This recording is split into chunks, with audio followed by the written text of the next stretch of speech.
Hey, it's Mazzy and welcome back. And I want to talk about what everyone's talking about right now. Everyone's talking about the Washington Post and that article. But I'm going to do a little sleight of hand shake up here because I'm not going to talk about the article that you're thinking of. This is not about the article that was posted today, the 5th of August, 2022, about the wankiness of mobile fidelity and how audiophiles were duped. I'm not talking about that. But we did a little research. We dug down. Those of us, myself included, in the Maslowian archive here, and the crew behind me, there's no crew behind me, dug deeper into the work of Jeff Edgars, the author of that MoFi article. And we found this.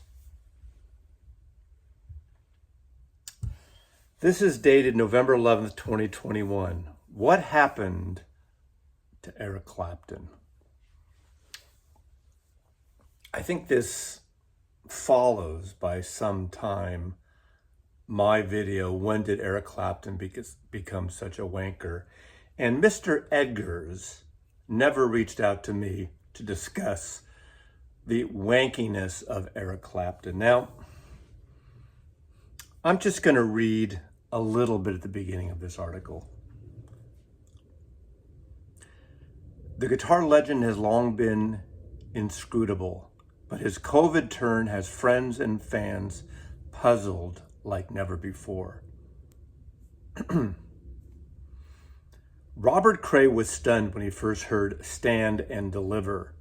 Eric Clapton, his one-time musical hero, who became a mentor and a friend, had released his first protest song in 56 years of recording.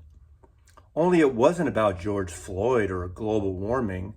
Clapton's Mid-Tempo Shuffle, a collaboration with Van Morrison, released in December, went full anti-lockdown, taking aim at the government for trying to control a global pandemic by temporarily shuttering restaurants, gyms, and concert halls. What grabbed Robert Cray's attention was the second verse. Do you want to be a free man or do you want to be a slave? Do you want to be a free man or do you want to be a slave? Do you want to wear these chains until you're lying in the grave?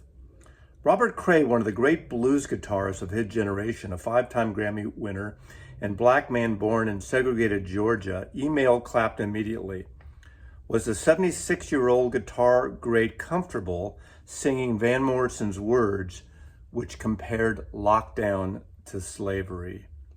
His reaction set me back that he was referring to slaves from England way back, Robert Cray said. That didn't satisfy Cray. Neither did their email exchange. And then Cray stopped replying forever. I think that's enough of the news, even though that's from last year. There's a lot of shit stuff going on, but I'm going to show about a dozen of records or so. Some relate to that and go beyond that. Just that are great sounding records and records I adore.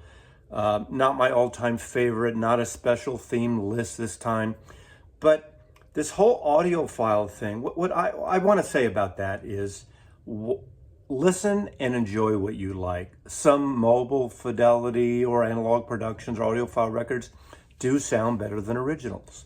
Some originals sound better. Some originals you're just used to.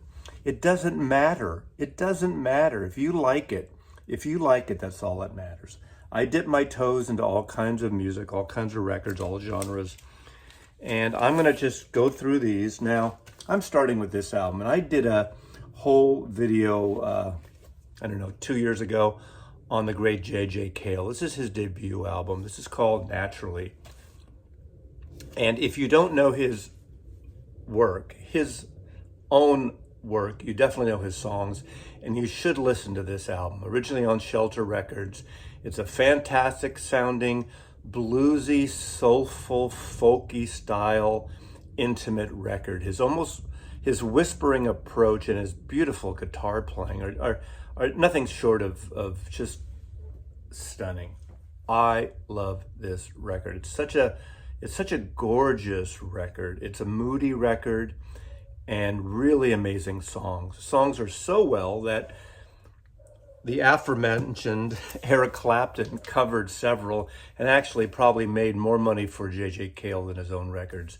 On this record alone, it opens up with Call Me the Breeze, a song that Leonard Skinner would cover and have a huge hit on. On here you have Magnolia, wonderful song. Crazy Mama, of course, After Midnight, a song that really became the signature song on this first solo album by Eric Clapton, and is a fantastic record. Now, I will say, as much as I did that video of the wankership of Sir Eric Clapton, I think he's knighted, I don't remember.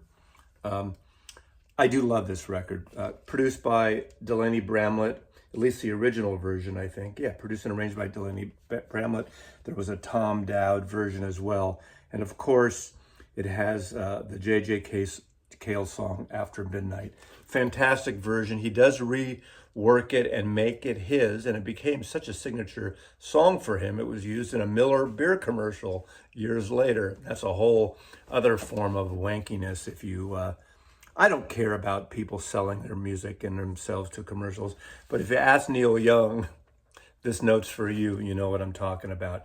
But this is a fantastic record because it has Delaney and Bonnie and Friends. It has Leon Russell, and it's just a really wonderful, wonderful record. Love that record. Then the other morning, I put this record on. This is Them Again, the second album by them, featuring a young Van Morrison. Of course, we all know Gloria became such a hit. And to this day, it's one of the most important sort of mid-60s garage rock songs ever. But Van Morrison and them did some really amazing covers and made it theirs. This is a fantastic, rootsy, bluesy, British rock and roll album. Soulful. You can't deny the wonderful vocals and voice of Van Morrison, and he became an amazing songwriter, despite later wankiness. But on here, he does an amazing version of Bob Dylan's It's All Over Now, Baby Blue. The beginning of that, the arrangement of that is very iconic and very identifiable. And then you cut 4 decades later to this amazing album, Odelay by Beck, where Beck samples the beginning of that version of them's version of the Dylan song. Wonderful, wonderful record. Just a mix of, was it the Dust Brothers and hip hop versus country, folk rock versus indie. Just a beautiful, beautiful and an important record, a really changing point for this sort of white boy from East LA putting a record out that really has a soulful hip hop feel to it. So Odelay by Beck, I've been listening to and playing it back to back with this and knowing the version of Van Morrison working on Dylan's record and then recognizing it here it's just kind of a fun little take. Completely different direction, 1966. Almost ahead of its time in terms of psychedelia and raga rock and drone is this great record on Elektra Records, the East-West by the Butterfield Blues Band. That mix of East-West type of music, Eastern chord changes and minor notes, and the great duality guitar playing of Mike Bloomfield and Elvin Bishop on here. Of course, Paul Butterfield on vocals and harmonica guitar. But the song itself, the title song, East-West, that's 13 minutes, and it goes in solos in order, Elvin Bishop, Paul Butterfield, and Mike Bloomfield.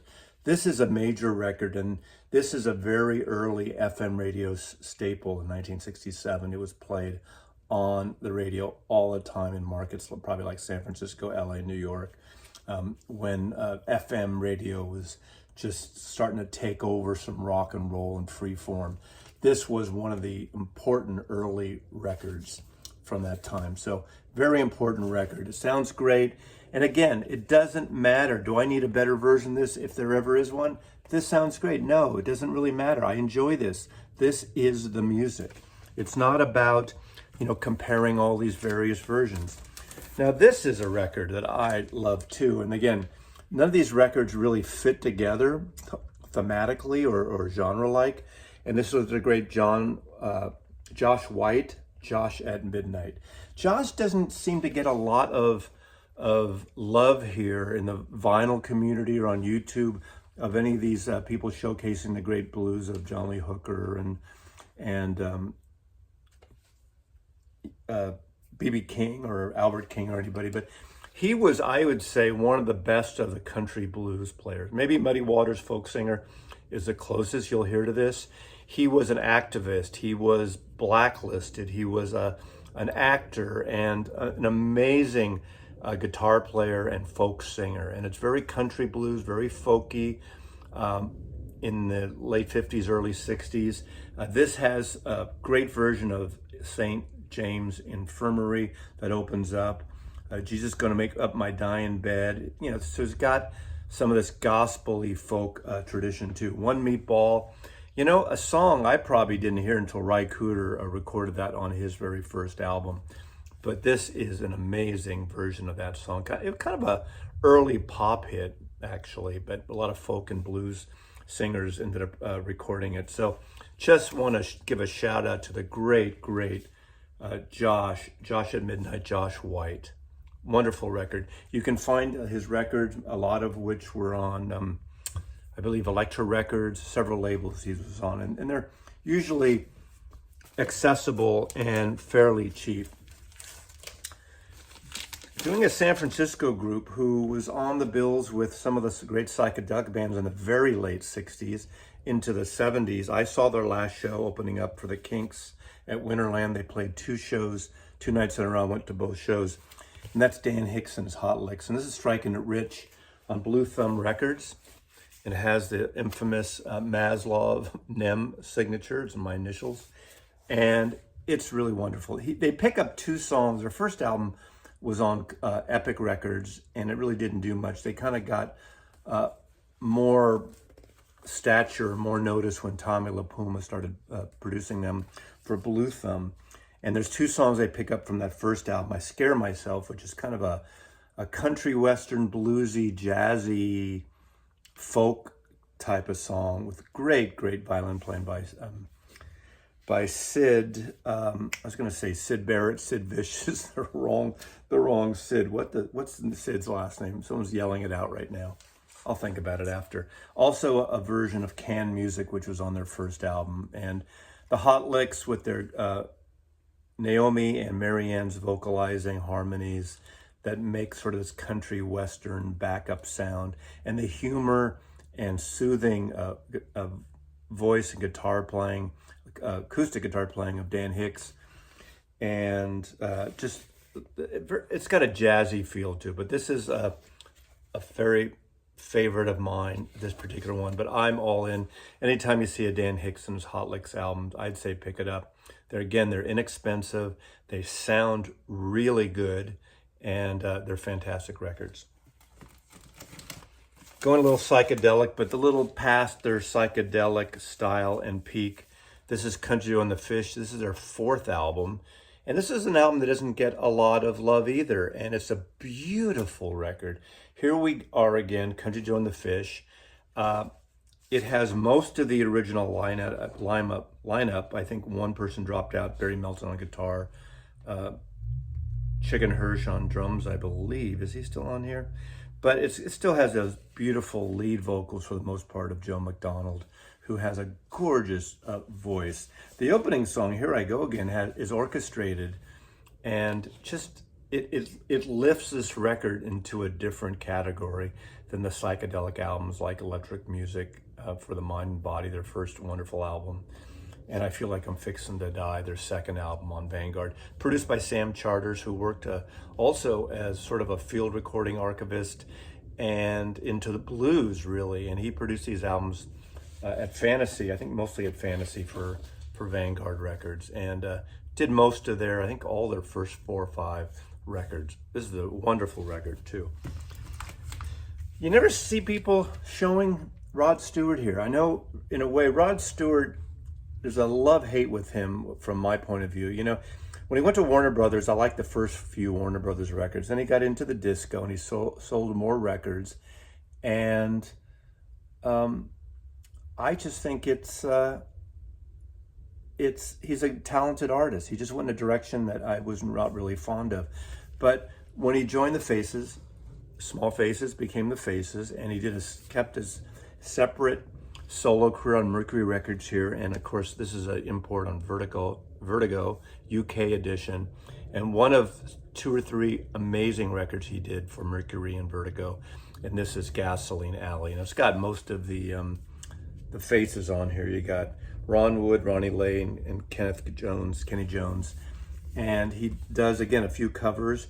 He does Bobby Womack's It's All Over Now. He does Country Comfort, the great Elton John, Bernie Taupin song.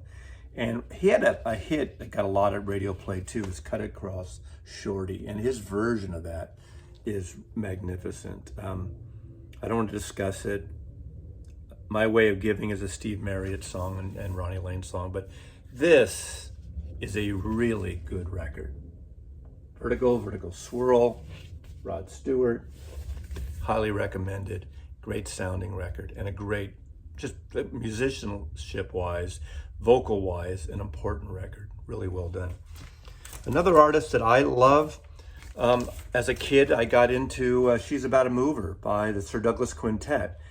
Doug Somm from Texas, and he went on doing a number of hits with the Sir Douglas Quintet, with Augie Meyer on that great kind of Farfisa organ, and did a series of great records as the Sir Douglas Band.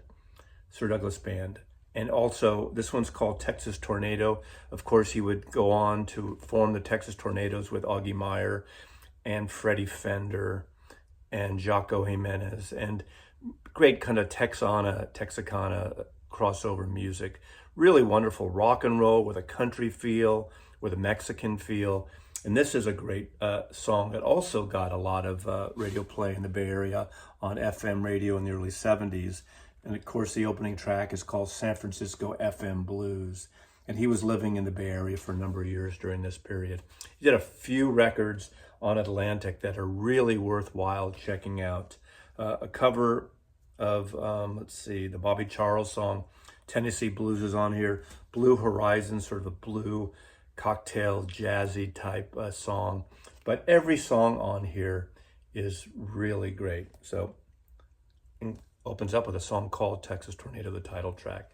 Fantastic record, fantastic artist. Another record was the debut of the Alpha Band. Now this came out, I believe, 1976. They did 2 records, I think, only on Arista Records. This is one of 2.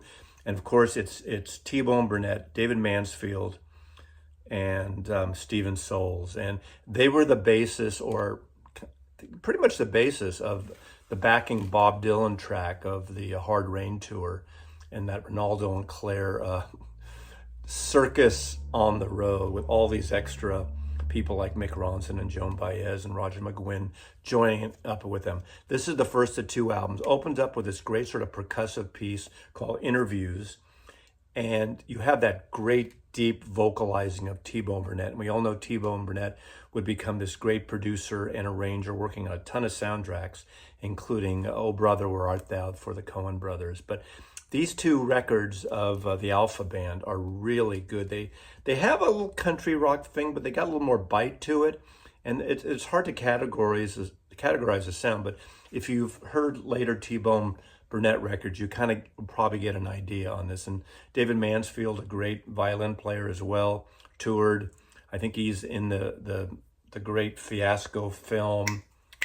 What's it called? The Michael Cimino Fiasco. He's in that as a musician, playing, in a way, a version of himself. Heaven's Gate. There we go. So there we go. Speaking with that, again, those of you who watch my channel, I like roots stuff a lot. I like, I'd say, world music, international music, foreign language music, and one of my favorite of the American bands from LA is Los Lobos. I believe this was their follow-up after La Bamba. La Bamba was a huge hit for Warner Brothers. Slash was distributed by Warner Brothers, and they come back and they do the second of their Mexican language records. They did an early one on Slash before they were picked up, which is a wonderful record. They do a great version of Guantanamera, but this is all in Spanish, and it's called La Pistola y el Corazón, and it's a gorgeous record. The original OG sounds great. It's well recorded. It has a good acoustic feel and beautiful Spanish vocals throughout the entire album. Highly recommended. All these records sound great. Going into the early 80s, the post-punk, the neo-psychedelic revisionist period, 1982, is the debut album, I think it's a debut, by the Dream Syndicate, The Days of Wine and Roses. Long 5, 6, 10, 12-minute songs, as I recall. Tell Me When It's Over, When You Smile goes on and on, The Days of Wine and Roses. Great record with Steve Wynn, Carl Procota, Kendra Smith, and Dennis Duck. And I think 3 out of the 4 members. I think Kendra is not with them anymore. But in the last decade, they've made like 4 great ongoing records, and they're touring to this day. And they're really a fantastic sort of neo-punk psychedelic outfit, and their recent albums are highly recommended. But this is a great sounding out from 1982. Saw them at the Warfield Theater right after this album came out, and they just have this great kind of also raga guitar style, a little reminiscent to the Paul Butterfield Blues Band at times too. They take all that stuff, mix it together. And lastly, and this is not in any kind of order, this is someone who has done some wanky stuff on her own over the years.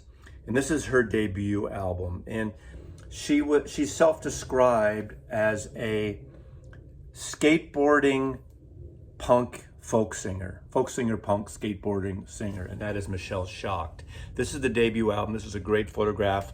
I believe this was photographed at the Democratic Convention in San Francisco during a protest. That's her right there. She kind of, I don't know, maybe 15 years ago or something, imploded on stage and said some weird shit. That's a whole other story. But her first few records are beautiful. They're a mix of folk and country, and they soar. There's a song on here called Anchorage. I think it's been used in some films and TV shows. And it's really a great song. She's a great songwriter, a great singer. The arrangements are great. There she is. This says written and arranged by Pete Anderson. So he's an integral part of this. But you got to listen to Anchorage. So you got to Google and search for Michelle Shocked Anchorage. This is short, sharp, shocked. This is a great record. Byron Berline is on it, a mandolin. So she has a lot of great musicians on all her albums. And I would say, I think I have about 5 of her albums on CD, only 2 on vinyl. But this is a great album. It's never going to get the MoFi treatment or the analog production treatment, but this is on Mercury Records, and it sounds really good, and it's highly recommended. So that's the end of this video. A dozen plus records that I think you should be listening to, and you should enjoy your records. If it sounds good to you, that's all that matters. Don't listen to, if I say it sounds good, although you should listen to these because they do sound good, or any audiophile person. It's not about that. It's about the music. The sound is secondary to the music, in my opinion. That's not so wild, really. You know, if you don't like the music, it doesn't care how good it sounds. I learned that from listening to that album Blow Up by Three Blind Mice. You know, great jazz, not really great jazz. It sounds immaculate and great, but sounds like a cocktail lounge at an airport hotel. So Mazzy loves you, and I want to do more of these, just pull albums from my collection that I like the way they are. And if occasionally there's a analog productions or a MoFi release, so be it, because they have made amazing sounding records as well. But the originals are something you should listen to, or just get any version. And if you like it, that's all that matters. Mazzy loves you.